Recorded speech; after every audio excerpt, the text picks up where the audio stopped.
A winner is someone who recognizes their God-given talents, work their tails off to develop them into skills, and uses these skills to accomplish their goals. Larry Bird. Larry Bird. This was his tenure back with the Boston Celtics of the 80s, won 3 NBA championships. And that's a pretty good quote. So that's really the test for the Golden State Warriors, and if they want to go back to back. So this will be pretty interesting to see how they let Cleveland win 2 in a row and force a game 7. Well, you think about it, you have what you have coming to you. Golden State was just in the same similar, situation with Oklahoma City. Yeah, Oklahoma City. You down 3-1 and you came back to win 3 straight. Mm-hmm. Cleveland is now in that same predicament with Oklahoma. My goodness, Golden State. They're now at a point where they can get the NBA championship. In my personal opinion, will they get it? No. On paper, I said they was going 7 games, but as and I said they was going to 6. I said they was going into 7 on paper, but as of me, I thought the series was over after Game 5. But looking at Game 5 and what happened in Game 4 with Draymond Green, I think that changed the whole momentum for this entire series. And it hurt. It hurted Golden State. Yeah. It hurted them. It hurted them more than it did Game, because now they're trying to figure out how to put the pieces back together after losing Draymond Green for Game 5. And with him playing, they lost Game 6. So, like I said in the previous episode, it ain't got nothing to do with Draymond Green. And we all have believed at one point in time, I even believed that Draymond Green was the reason why Golden State was up to par. Because even when Stephen Curry was injured, Draymond Green was still playing. He did marvelous, yes. He did marvelous. Klay Thompson. Even Klay Thompson did marvelous. He stepped in. But there was a fact out there, too, as you speak of Klay Thompson. They put a fact out there, which was true. I think it was Game 5, and that was Thursday night. Was Game 5 Thursday? Game 6 was Thursday. Oh, Game 6 was Thursday. Game 6 was Thursday. Both Golden State and the Dodgers lost. That pertains because Klay Thompson's brother plays for the Dodgers. I see. Yep, that would be right. That would be right. Yeah. Yep, and they both lost, which was interesting. It's very interesting. Yeah. Yep, it was odd, and too bad neither one of them couldn't go and see each other play because they both had games that night. Because I think Klay Thompson went to go and see his brother play one of those previous nights that they didn't have to play. Off. Yeah, when they didn't have he to went play. to go see his brother play. So yeah, that was pretty interesting. And then you look at the latest headlines from the WNBA first. I want to get them on the map. You look at the Minnesota Lynx and the Los Angeles Sparks, the 2 undefeated teams in the WNBA currently, right now. Congratulations to both of those teams as they continue perfection, grinding for their towards their playoff hope and dreams of winning another championship. And then on the other note, Tamika Catchings with 23 points, 5 steals and 2 blocks to help beat the San Antonio Stars 84-75 on the road. On the road, 84-75. That's a pretty decent margin. It is. I didn't think they would come back after losing to Minnesota like that the other night. I didn't think they would bounce back as hard as they did. It would probably be like a breakdown. I thought it would have been a breakdown at that point. Not to even include, but I think this would be the last season, rather if the Fever wins or not. Even if they do win, I can't see the Fever bouncing back after losing Lynn Dunn, about to go to lose Stephanie White, and then losing Tamika Catchings. Of course, Tamika Catchings retiring. Stephanie White's going to Vanderbilt. And then Lynn Dunn's going to be an assistant for Kentucky. Is that for women's basketball? Yes. look for them to do something. I'm just As saying. an assistant, definitely. Just saying. And especially if they give her one quadrant assignment to focus on, oh, it's over. It's over. Oh, it's over. I said, look for her to do something with Kentucky. Because the Kentucky's men's basketball team is doing just as well. The Kentucky's women's basketball team, oh my goodness. Stop it. Stop it. And which speaks to continuing in WNBA real quick. Of course, they're celebrating 20 years in the league, which is phenomenal in my personal opinion. You wouldn't think you could actually see women's basketball going up 20 years. So that's pretty phenomenal. So they also... It also shows some support. Some support. So, which that being said, that the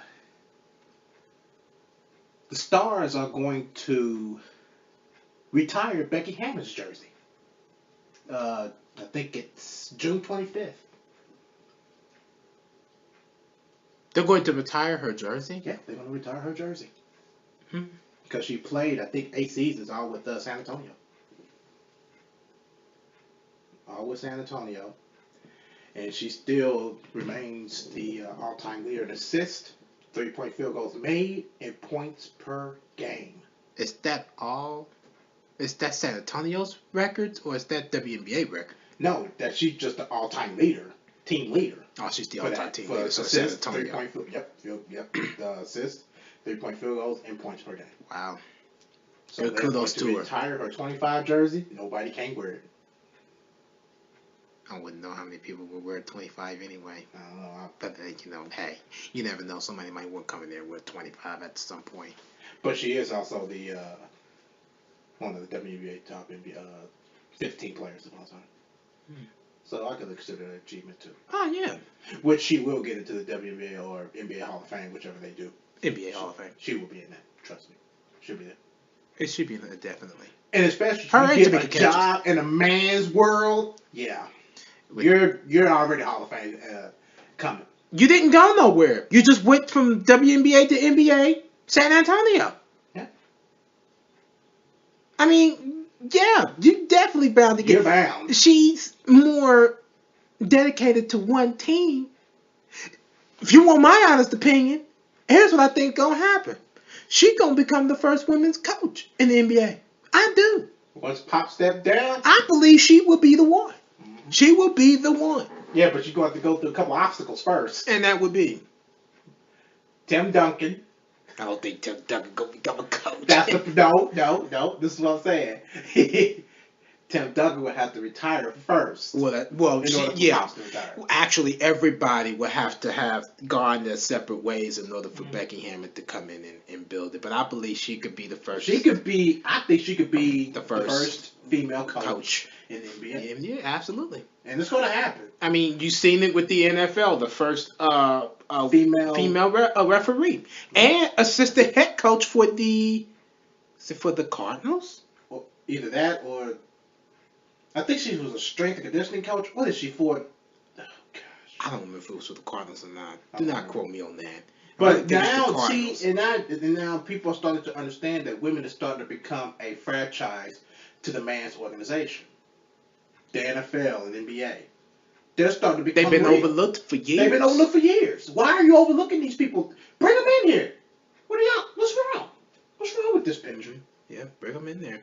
I mean, it is an organization, just like if it was just like out here doing your own business in medicine or doing your own business in what we do, broadcasting.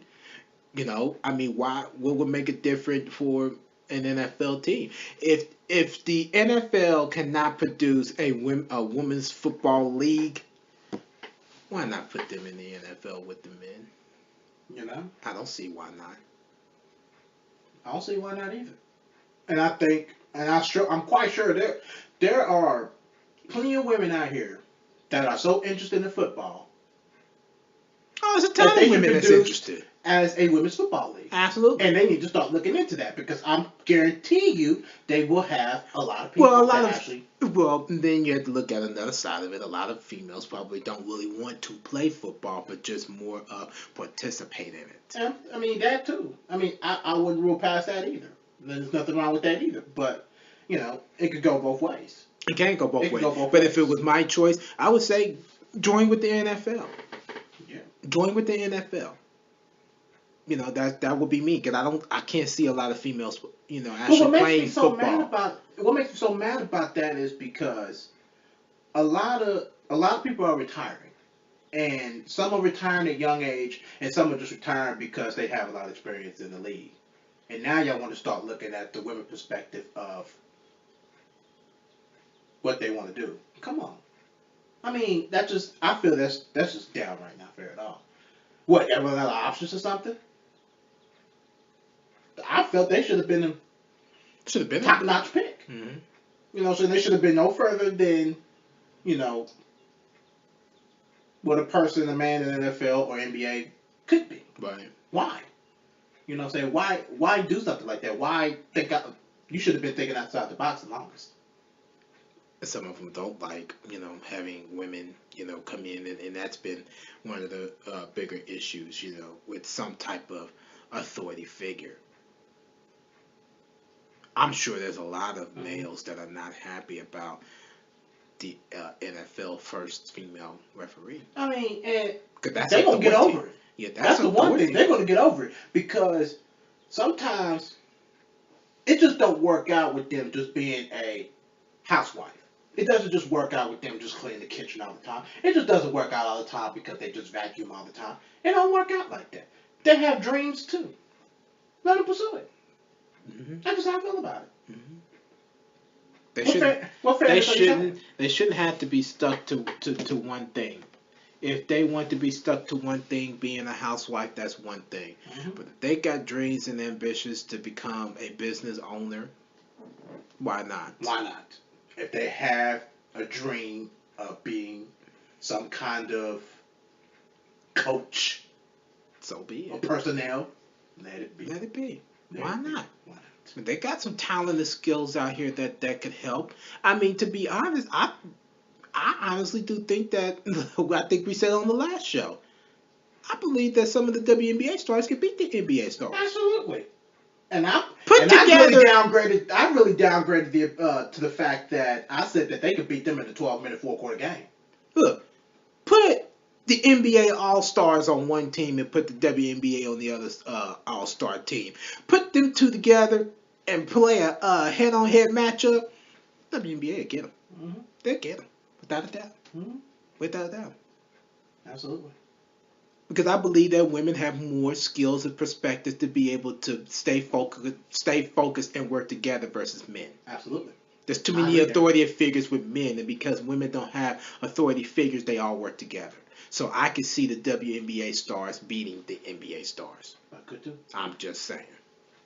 Because WNBA they're more about, in my opinion, they're more about teamwork. Mm-hmm. They're about teamwork. They have learned to do teamwork because man always say that it's all about the men and the authority figures. So you think like that, which I disagree with. But right. If you go and put the WNBA stars together, they all can work together to beat the NBA All-Stars. I'm just saying. And it's so easy to read. Shoot, yeah. It's so easy to read. I'm not trying to make us men look real bad, but at the same time, the women, it's just... They got brains too. To me, they're more phenomenal. They're more phenomenal. Absolutely, I agree. Because there's a lot of scouting figures that look at men more than they do women. Mm-hmm. You know, so it's just what they do. But I look at women as figures of the upcoming in the NBA also. And in the NFL. And by the WNBA being in the league for 20 years, I believe they're a growing process, but they need to be more growing than what they're supposed to be right now. I believe they can grow a lot better than what they're doing now. Mm-hmm. I just think that a lot of people don't take the WNBA as serious as they should. And I'm going to be doing some homework on that. I'm going to scrape up a couple stats, and I'm going to see the comparison between WNBA and NBA.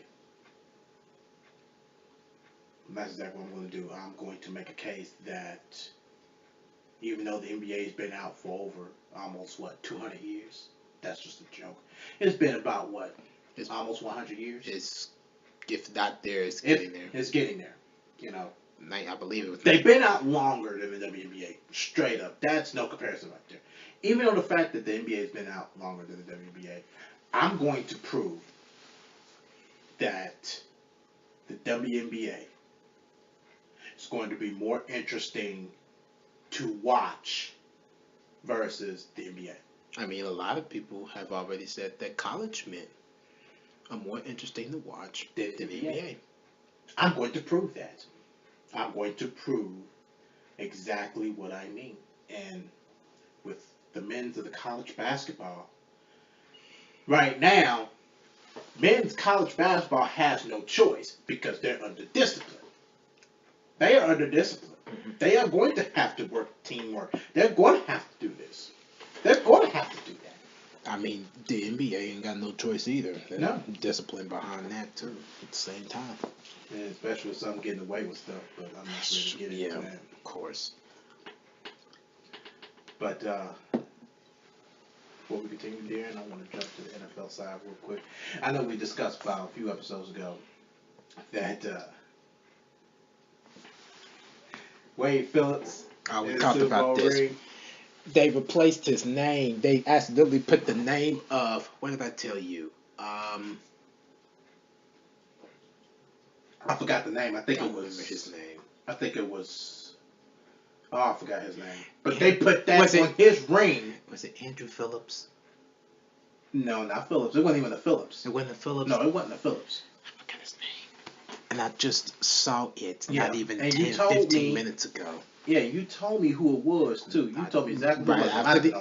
Right after the episode, I told you who it was. They had came out with the name. It was with their scouting coach. It was something coach. Peters. Yeah. It was something Peters. It was just Peters. Coach Peters. I think it was. Coach Peters. Was it for Coach Peters? I can't remember who it was. I know it was Peters, wasn't it? It was something like that. I'm trying to find out. I forgot. But yes, they ended up replacing the ring and they ended up putting his name on it. So they corrected the whole entire thing. And they did it in an orderly fashion, too. And they did. I'm surprised they did it that way. They did it in an orderly fashion. Yeah. Absolutely. And it's about time they did it. So, yeah, they gave them that. They resolved that issue about 4 days later. Yeah, but they did it so quick. Yeah, 4 days later. But it's killing me to know that name. And I gotta find out that name. So yeah, he was on a rampage when he went to Twitter about it, and they seen it. Now, how was he feeling emotionally? I couldn't tell you. I know he was probably upset at the fact that they did put the wrong name on his ring. So I know he's feeling pretty good right now that they actually went and fixed it, and they fixed it in an orderly manner, and a fast one too. 4 days, not very funny, because he tweeted this stuff on Monday. Yes, it was on Monday. He tweeted this stuff, and it was during the time that we had did one of our 3 shows. I don't remember which one it was. Show it was at that time. And then it just escalated all the way up to I think yesterday. I want to say his name is Andrew Peters. It might have been Andrew Peters. It could have been. Not 100% sure. It's the scouting coach. It was the scouting coach. So practically he could have gotten 2 rings. Yeah. Mm-hmm. Yeah, I would have been upset too. He didn't seem too upset as I thought he would have been. He could have. Well, he would just express it through Twitter, but I don't even know if they actually interviewed about him or that, like on actual camera. Yeah. On live camera. I don't even know if they did that. Yeah. But, yeah, they fixed that issue. And I'm glad they moved the way they should because they needed to. They needed to do that. Yeah. And I know also,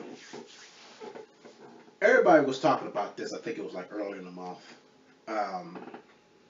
With Baylor University, head coach Art Briles, with him and his whole accusations of football players sexually assaulting or raping other women or something like that, they end up coming up with a settlement agreement.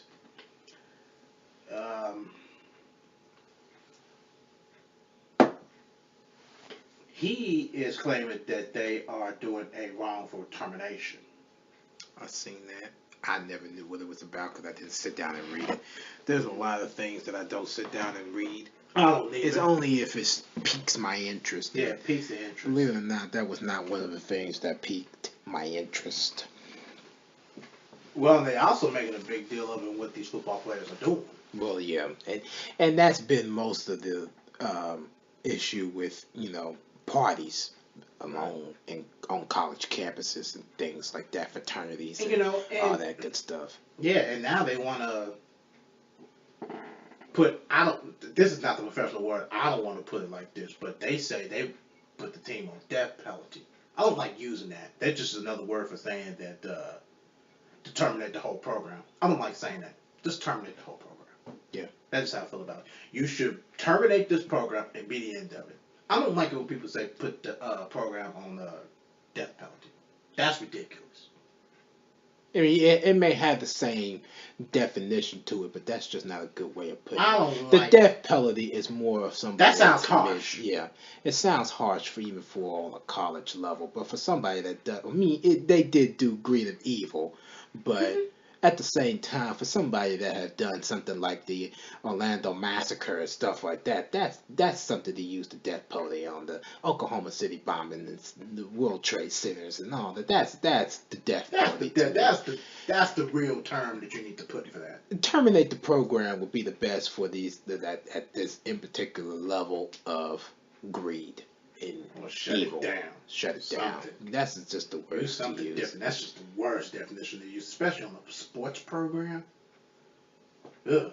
Yeah. That makes it sound very intimidating. It's just like, why would you want to even see anything like this? Mm-hmm. So yeah, that was one of the.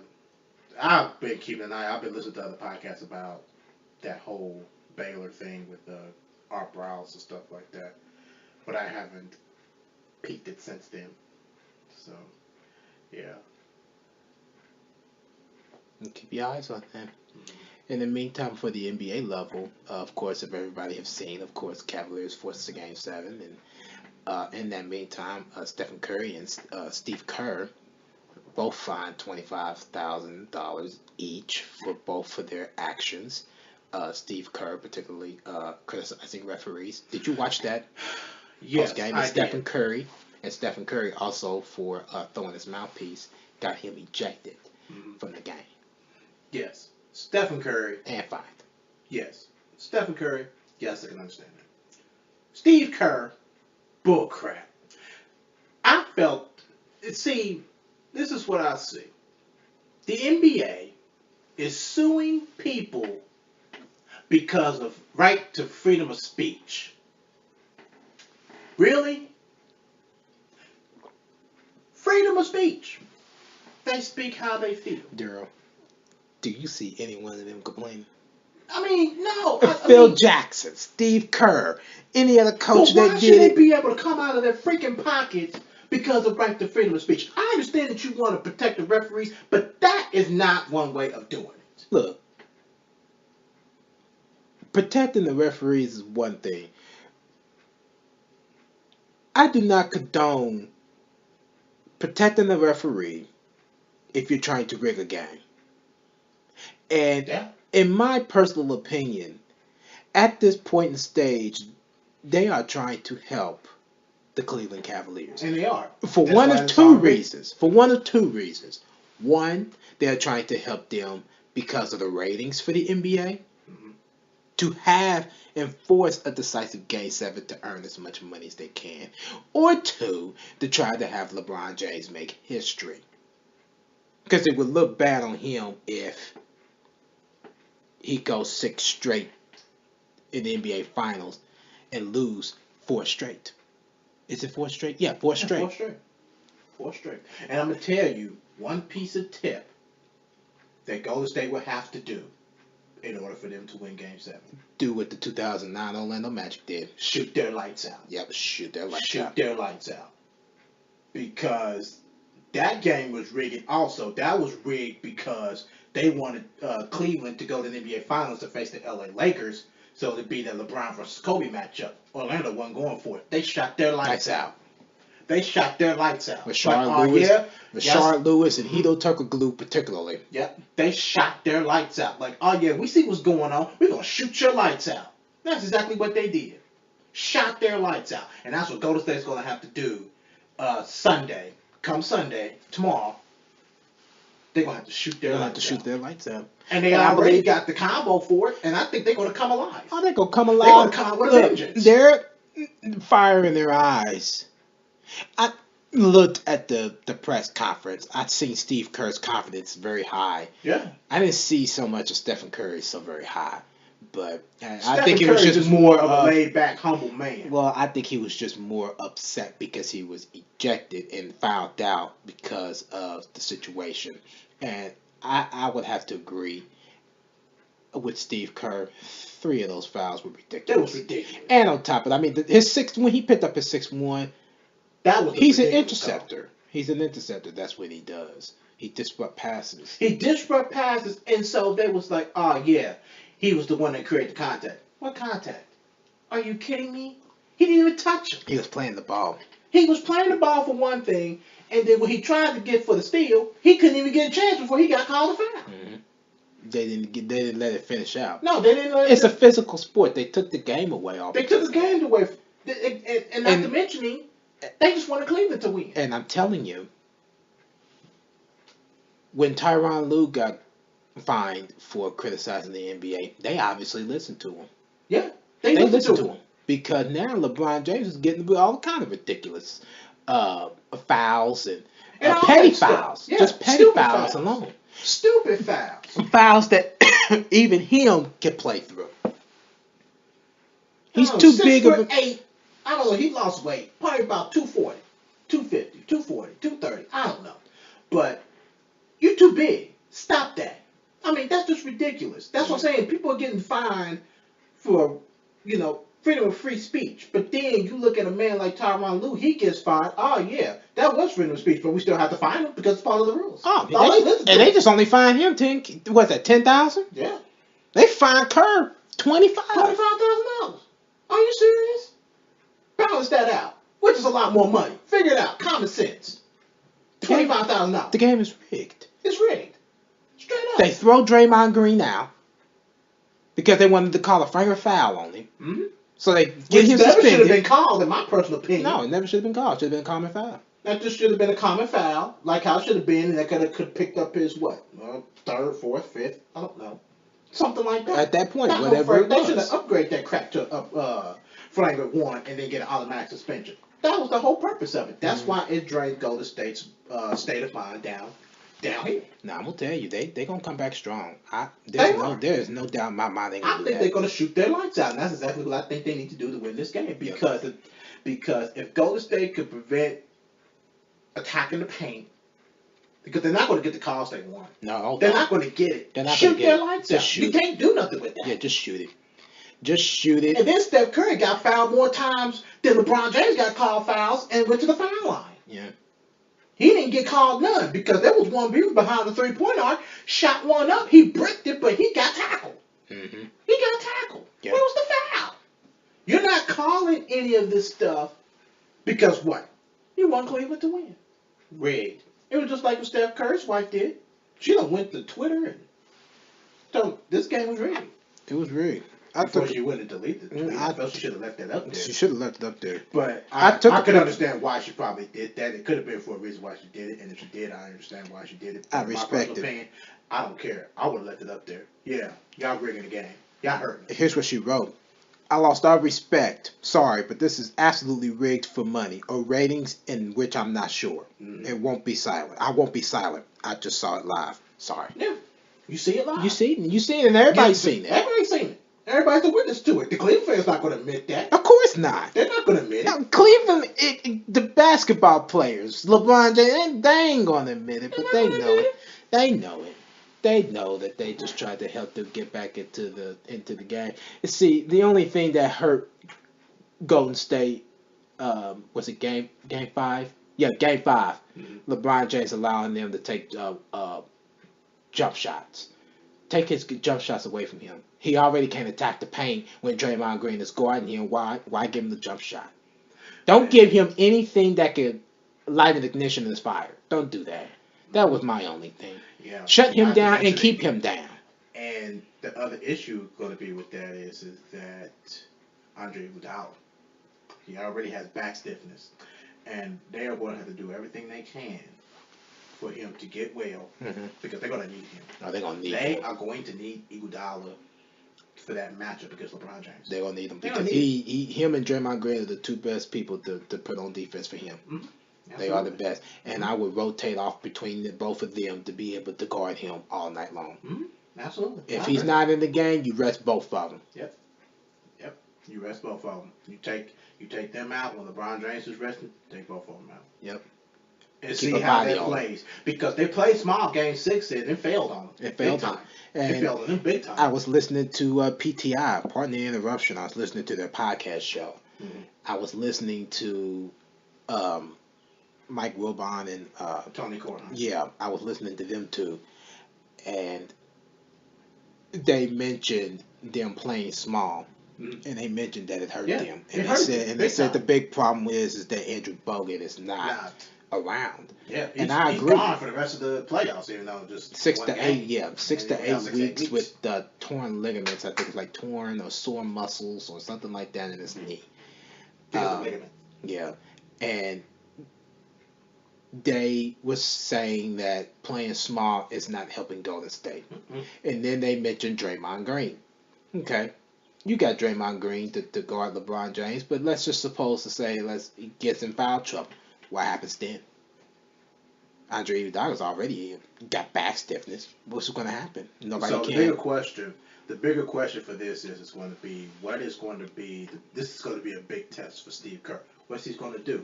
So this is how I came up. This is a quote from Garth Stein, and this is how I believe that Golden State's going to win. The true test of a champion is not whether he could triumph, but whether he can overcome obstacles. Now, you also have to remember, you look at somebody like Tyronn Lue, and then you look at somebody like Steve Kerr. You look at both of them. What do both of them have in common? They both got rings. They both got rings, and also has been coached by Phil Jackson. Mm-hmm. But it seemed like to me that Tyronn Lue don't nowhere. He has learned from Phil Jackson. Yeah, he has his own style. Yeah, he has his own style.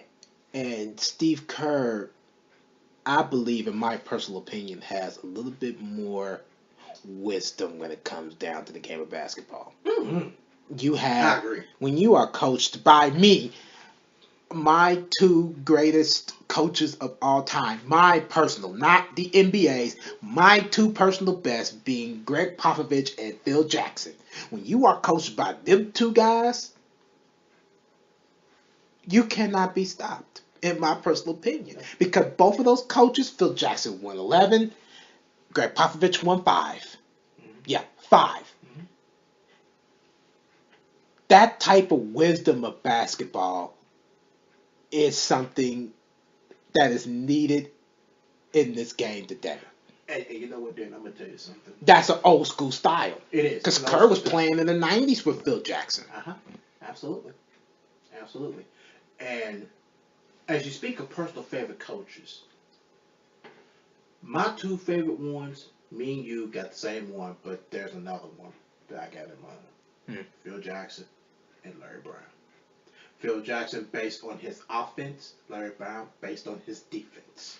I love Larry Brown, but Larry Brown, I put him in my top 10. See, everybody just overlooks Larry Brown. I'm sorry. In my top 5. I'm sorry. Larry Brown is in my top 10.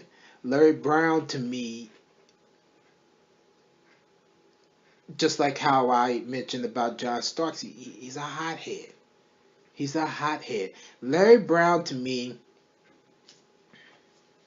most of the players, and Reggie Miller was so true when he said this. You pretty much have to coach yourself when you go out there and play ball under Larry Brown.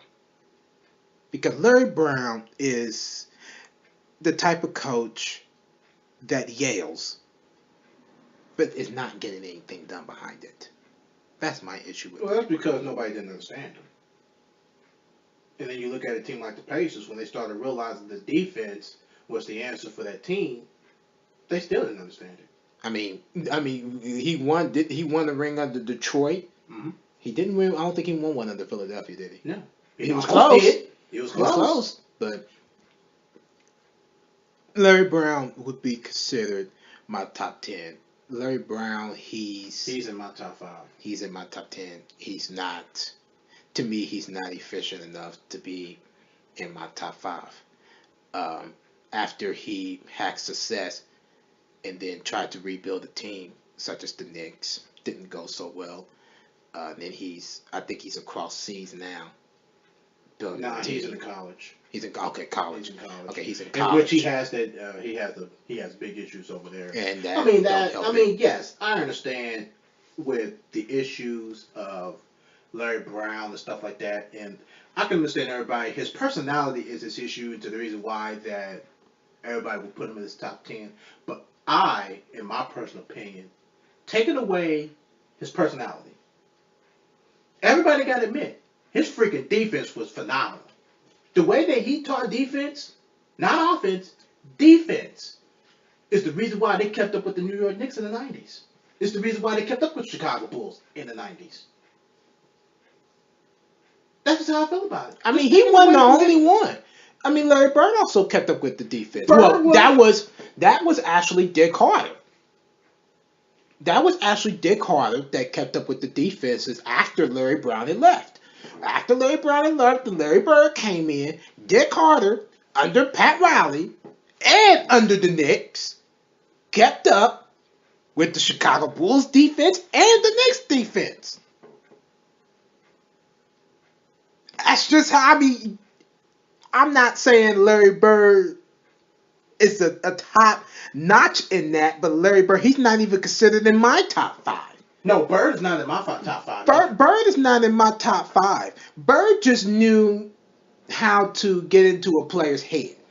Bird did what he had to do. I'm going to put it to you like that.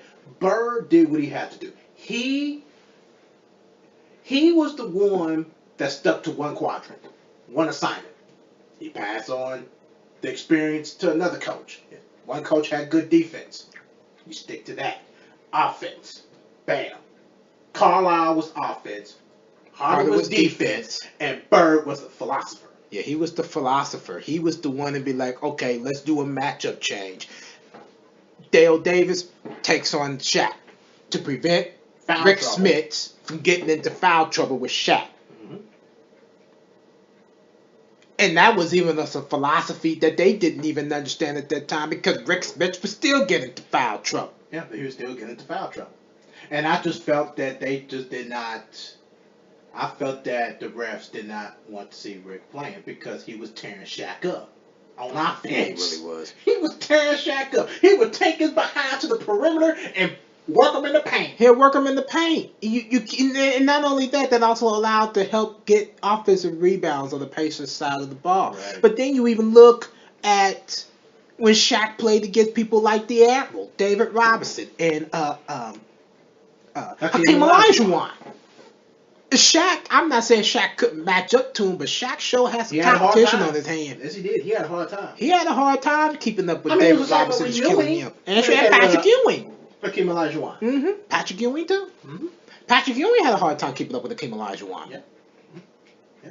Even though it took him to 7 games, but it was hard enough. It was hard enough because Houston was only the 6th seed then, though. No, they were the third. They were the 3rd seed in 94. I thought it was 2. No, 3rd. Okay, so it was San Antonio, Seattle, and Houston? It should have been, 3rd seed. Okay. I think they were 3rd seed. Absolutely. And New York was number 1. Yeah, they were number 1 seed. And had a 3-2 lead. And blew it. Just blew it. Houston wasn't playing that. The mastermind of a champion. Yep.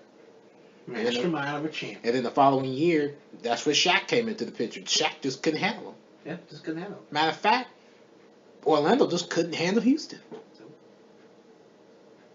Pat Riley head coach of the Knicks at that time, and Brian Hill, Brian Hill being head coach of the Orlando Magic then. Mm-hmm. Absolutely. What a shame. Yeah, and then Rudy Tomjanovich, love that man dearly. He's in one of my top 5. Yeah, he's in my top 5. He's in my top 5. He's in my top 5. Because he took an NBA team and made them into a mastermind. He couldn't handle him. Mm-hmm. Yeah, and he took things so well when Vernon Maxwell just up and left the team.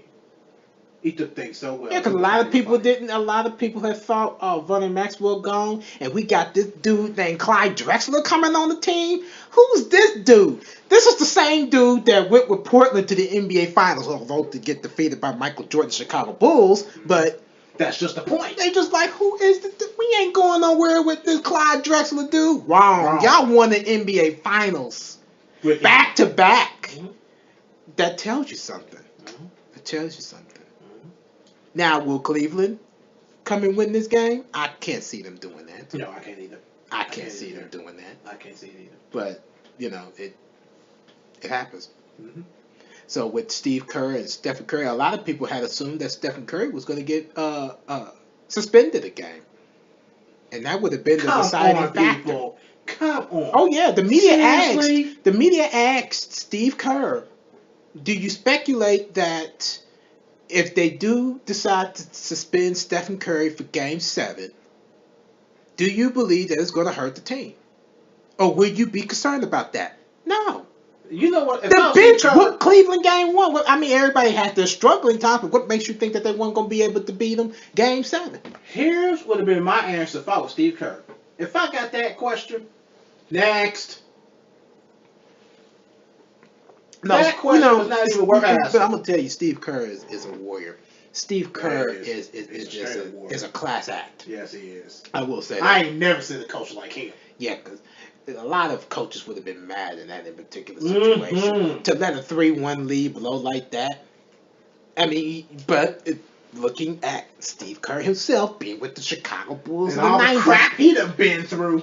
Yeah. He had to step up and make some big plays even for Michael. Yeah. Even for Scotty. Yep, they all look at him like, I know they're going to get Jordan. Who's going to take that next shot? All heads turn to Steve Kerr. I'll just throw the damn thing in there. Yeah, I'll do it. This is what's being thrown at him now. Mm-hmm. Absolutely. This is what's being thrown at him now. So, is he pressurized? No. I don't think so. No. I don't think so. No. Is Golden State in trouble? No. Even though they did let Cleveland win 2 in a row? No. I'm going to tell you, because they're probably in the gym right now just practicing free throws. Like if it's just Game 1. Mm-hmm. Yep. Absolutely. I agree there. I agree.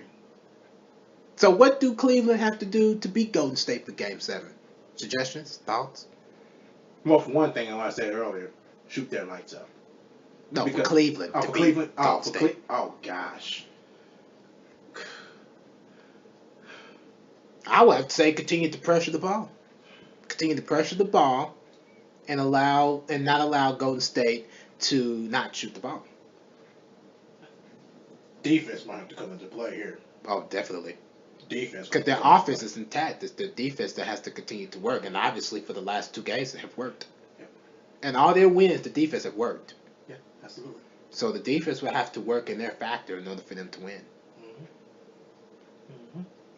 I mean, because they did say that last year that Kyrie Irving gone, Kevin Love gone, it hurted their chances. With Kyrie Irving back, they're going to the 7. I mean, not being funny, they was just down 3-1 with Kyrie Irving playing. What does that tell you? It's not because of Kyrie Irving. They made a big change, and LeBron James had to realize it's not about me. It's about this team. Mm-hmm. Because he cannot take over a game when it's necessary. You have to take over the game when it's necessary. LeBron James didn't know when to take over a game. Game 6, he took it all over. Yeah. Absolutely. Game 5, Kyrie Irving and LeBron James took it over. Mm-hmm. You just have to know when to do it. I don't like how they downplaying Kevin Love either. I don't like that. Yeah, they really are downplaying him. And I understand he has his bad games and stuff like that. So did LeBron James. Yeah. Y'all not downplaying him. Why y'all downplaying? So did Kyrie Irving. Y'all not downplaying him. Oh my gosh, Kevin Love is the softest man I've seen. You go play against him. Look, see what he do to you. Kevin Love is not a type of player. He's not like most forwards and centers. Kevin Love is a perimeter shooter. That's what stretches Cleveland's offense out there. I'm just going to give you my honest opinion. Here's a question, based on my opinion. What does Kevin Love and Chris Bosh have in common? They're both perimeter shooters, jump shot shooters.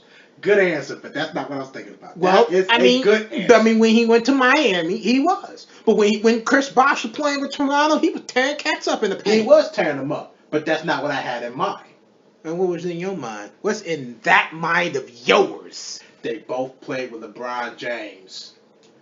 My personal opinion is the reason the theory. LeBron James is the reason why both of them are being called soft. Because of him.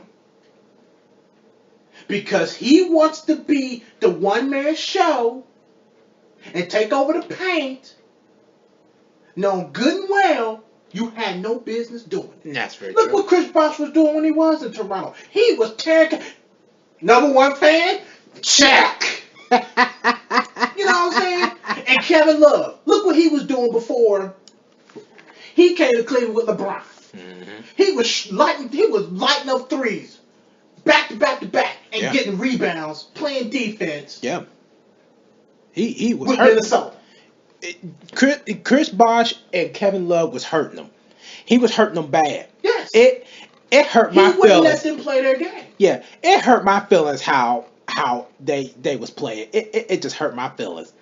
All I could do was just sit there like, I'm like, how y'all gonna let this man take over what y'all do? How y'all gonna do that? Because if that was me in that particular situation, I'm like, look, bro, you got another thing coming for you. Look at here. I'm looking at Chris Bosh. When he was with Toronto, he averaged, I'll say about 10 to 11 rebounds a game. That went down when he went to Miami. Absolutely. When he started playing with LeBron James, that went down. That went down. Quick, fast, in a hurry. His minutes didn't go down. Yeah, his minutes didn't go down. And he struggled a lot when he was playing with Miami. Yeah. Under that pressure of playing with LeBron James. Yeah. His his points per game with Toronto, I'll say was probably 22, 23 points a game. That also went down when he went to Miami. Everything went down. Everything went down when he went to Miami. And I can bet you Kevin Love was the same way. Mm-hmm. Mm-hmm. I can bet you Kevin Love was the same way. Because that man was pulling up double-doubles left and right. Especially with points per game and rebounds. Yeah, Kevin Love was tearing them up. He was tearing them up. And he should have, I believe he should have stayed in And I felt that with him going to Cleveland is the reason why that he is being soft. And they're downplaying. Besides the injuries. Besides the injuries. Besides and the shoulder. Mm-hmm, besides the injuries, Kevin Love was averaging, I would say, best estimated guess would probably be anywhere between 14 to 15 rebounds a game.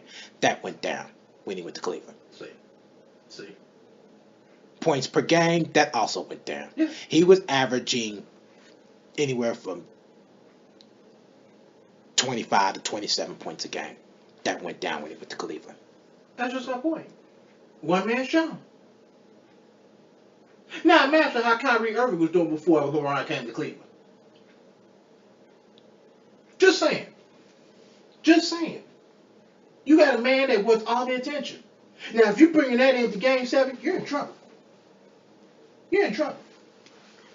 Quotation of LeBron James in Game 5, 2014 playoff game, the NBA Finals, San Antonio versus the Miami Heat, in the AT&T Center in San Antonio. Follow my lead. What happened? They lost. Jacked up. They jacked up. Not only did they get their butts whooped, but they practically got it beat in the second quarter. Alone. Just alone. San Antonio didn't have to play the rest of that game after they got a butt spanking in the second quarter like that. Just saying. Yeah. I'm just saying. Well, you got anything on your mind before we call it out? Got something on your mind? No, nothing on my mind. Just, Golden State. Good luck to you tonight. Tomorrow. Thank you. I'm too busy drinking this coffee. You're too busy in that coffee. Yes. It's like it just messed my mind up. I wasn't even in the mood for coffee either. So I just brought me a Zevia soda and brought me some Gatorade too, because I wasn't in the mood for coffee. Man, it's cold though. But I don't care. It's still good. I know, definitely. That addiction's getting pretty bad. Yeah, it's getting bad. I'm gonna work on it though. Yeah, you did organic. My gosh. That just hurt my feelings. That hurt my feelings. You know I gotta. I know that hurt my feelings. Organic. That's the only organic stuff I cannot do. They don't have enough caffeine in it. I need caffeine. Do they got organic caffeine? I don't know. They probably do. That's probably the whole perfect. Look at all that stuff up.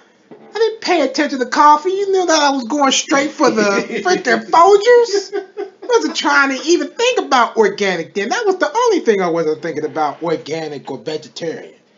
That's true. I'm just saying.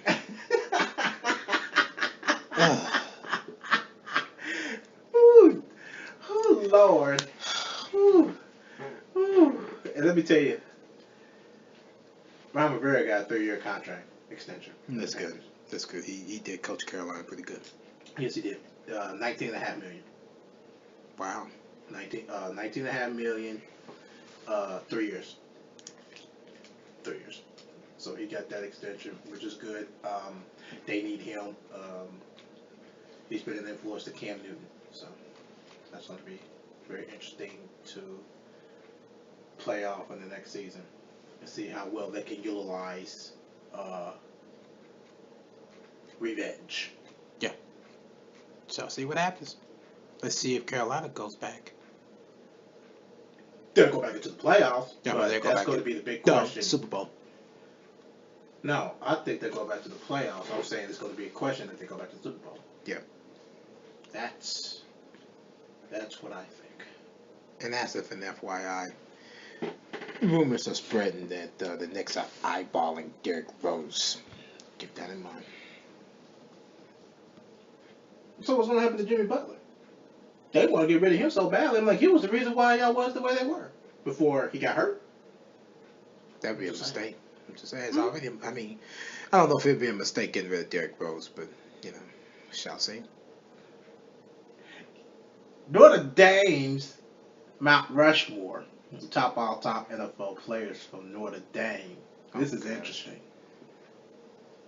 You got Hornung, Montana, Page, and Bettis.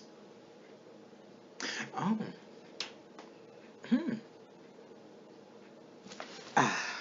Dabbing them. That's it. Yeah. And this is all from Twitter. Whose Mount Rushmore was it? You don't say who do it. College football 24/7. Okay, that's good enough for me. At NFL _ or whatever you want to call that, CFB. It's fine by me. They put that out there yesterday morning at about close to 11:30, which is about 11:22. Fine by me. Yeah, definitely.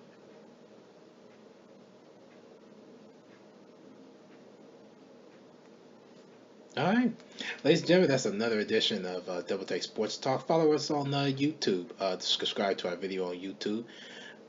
Hopefully, all the videos should be up by the end of the day today. You can also subscribe to our podcast app. Our podcast on the podcast app.